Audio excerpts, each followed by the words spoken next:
बनेको छ देखि चाहिँ अब सबैले नेपाली क्रिकेटकै लागि यहाँको लागि यो मोमेन्टलाई चाहिँ कसरी चाहिँ फिल गर्नुहुन्छ? खुसी छु। एउटा कसरी बयान गर्ने, अब राम्रो लाग्छ। अब समन फ्रम नेपाल, अब जसले चाहिँ पहिलो दिन अब यो टियु इन्टरनेसनल क्रिकेट ग्राउन्डमा पाइला टेक्दा चाहिँ एउटा सपना देखाएको थियो राम्रो गर्ने कन्ट्रीको लागि, र आज यहाँसम्मको यात्रामा चाहिँ यो रेकर्ड्सहरू आउनु अब भनेको, अब तपाईँले राम्रो मनले राम्रो सोचले अब अगाडि बढ्नुहुन्छ भने सबै कुराहरू राम्रो तरिकाले अलाइन हुँदै जान्छ। आई गेस बयान गर्न सकिँदैन, किनभने धेरैजनाको यसमा हात छ।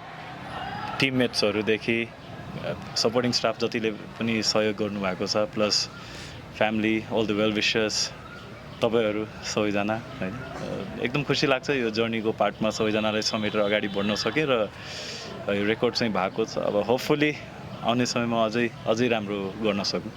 तपाईँलाई सायद रेकर्ड बन्दैछ भन्ने थाहा थियो कि जस्तो पनि लाग्यो, सेलिब्रेसन एउटा किसिमको थियो होइन, टिच ट्रफी भयो, ठ्याक्कै त्यही बेलाको मोमेन्ट चाहिँ कस्तो थियो भनिदिनुहोस् न अलिकति।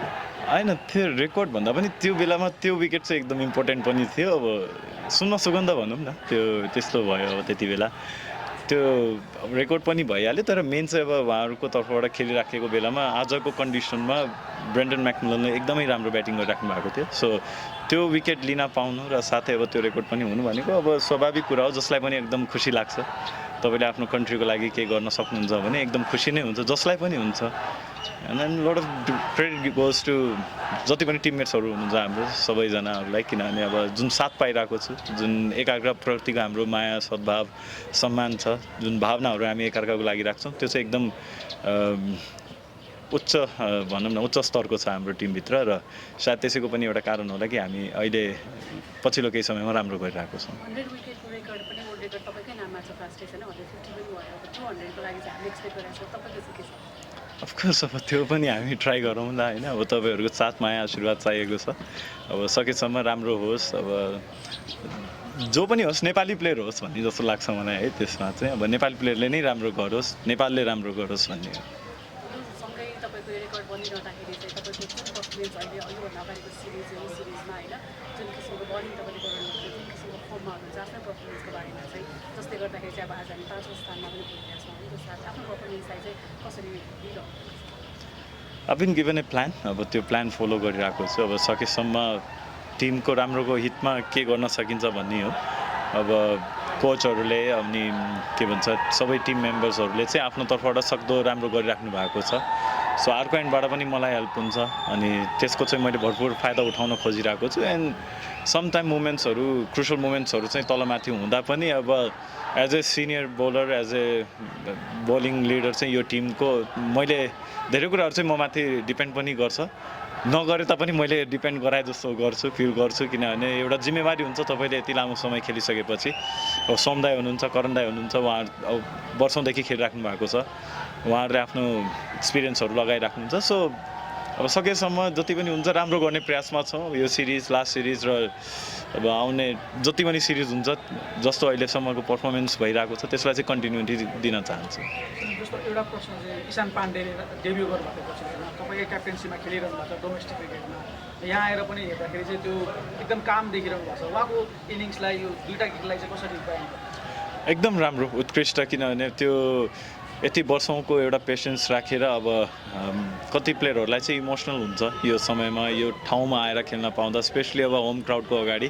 र इशान इज समवन अब जसले चाहिँ एकदम पोटेन्सियल उहिलेदेखि नै बोकेको, तर अनफर्चुनेटली बिचमा चाहिँ अब समय नै त्यस्तो थियो कि उसले चाहिँ मौका पाउने अलिक कम चान्सेसहरू भइरहेको थियो।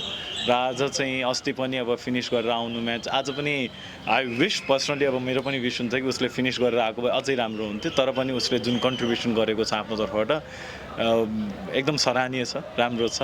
त्यो राम्रो नै लाग्यो, एकदमै खुसी लाग्यो। तपाईँको त विकेट आइरहेको छैन, तर अर्को एन्डमा ललित चाहिँ अलिकति विकेटको लागि स्ट्रगल गरिरहेको एउटा पार्टनरसिप जुन छ। आज पनि हामी यो सिरिज नै हेर्छौँ भने बलिङले चाहिँ हामीलाई एकदम बलियो स्थितिमा पुऱ्याएको छैन।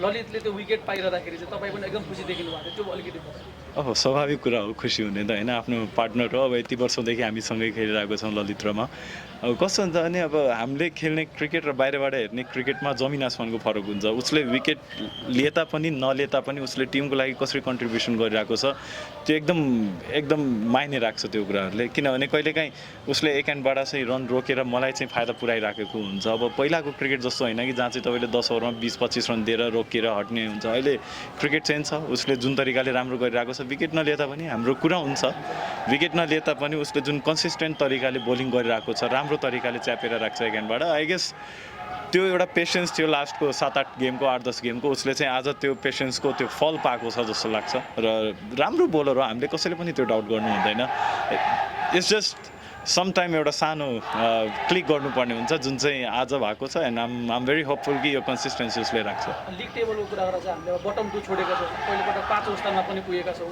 अझै एउटा होम गेम बाँकी छ त्यो टप 4मा पर्ने एउटा जुन पर्मुटेसन छ लास्ट टाइम हामीले अब त्यस्तै म्याजिकल रन गरेको थियो योपालि पनि त्यही लयमा देखेका छौँ त्यो अब होम लेगबाट बाहिर खेल्दाखेरिको चाहिँ एक्सपेक्टेसन चाहिँ के राख्नु भएको छ केही नै अब जति गेम छ जित्ने हो जसरी हुन्छ जित्नै पर्ने अवस्था छ किनभने अब भोक लागेको छ भने खाना खाने चुप लागेर बस्ने होइन अब त्यस्तै अब गेम जित्नु पर्ने छ गेम जित्ने अनि काम गर्ने आफ्नो आनन्दले टप 4मा आउने वर्ल्ड कप क्वालिफायर्समा जाने अनि त्यसपछिको बाँकी चाहिँ त्यति बेला नै हेरौँ होला थ्याङ्क यू